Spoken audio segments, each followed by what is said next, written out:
தாய் தமிழ் உறவுகளுக்கு வணக்கம். தமிழ்நாட்டுக்கு புதிய ஆளுநர் நியமிக்கப்பட்டுள்ளார்.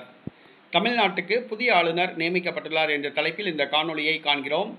தமிழக ஆளுநராக இருந்த RN ரவி நேற்று நள்ளிரவில் மேற்கு வங்காள ஆளுநராக மாற்றப்பட்டுள்ளார். தமிழ்நாட்டுக்கு ஆளுநர் பதவி காலியாகியுள்ளது.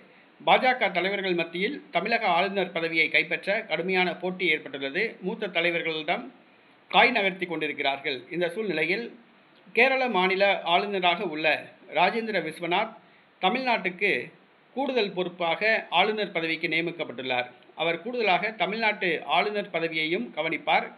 தற்பொழுது தமிழ்நாட்டுக்கு ஆளுநராக கேரள மாநில ஆளுநர் ராஜேந்திர விஸ்வநாத் அவர்கள் நியமிக்கப்பட்டுள்ளார். தமிழ்நாட்டுக்கு முழுநேர ஆளுநர் நியமிக்கப்படவில்லை. முழுநேர ஆளுநர் விரைவில் நியமிக்கப்படுவார். தேர்தலுக்கு முன்பு நியமிக்கப்படுவாரா, தேர்தலுக்கு பின்பு நியமிக்கப்படுவாரா என்பது இன்னும் தெரியவில்லை. ஏனென்று சொன்னால் இன்னும் ஒரு வாரத்தில் தேர்தல் அறிவிக்கப்பட உள்ளது. தேர்தல் அறிவிப்பு வெளியாகிவிட்டால் புதிய ஆளுநர் நியமிக்கப்பட முடியாது. ஆகவே கேரள மாநில ஆளுநராக உள்ள ராஜேந்திர விஸ்வநாத் தமிழ்நாட்டுக்கு கூடுதல் ஆளுநராக நியமிக்கப்பட்டுள்ளார். அவர்தான் தமிழ்நாட்டு பொறுப்பையும் கவனிப்பார். விரைவில் புதிய ஆளுநர் முழுநேர ஆளுநர் நியமிக்கப்படுவார்.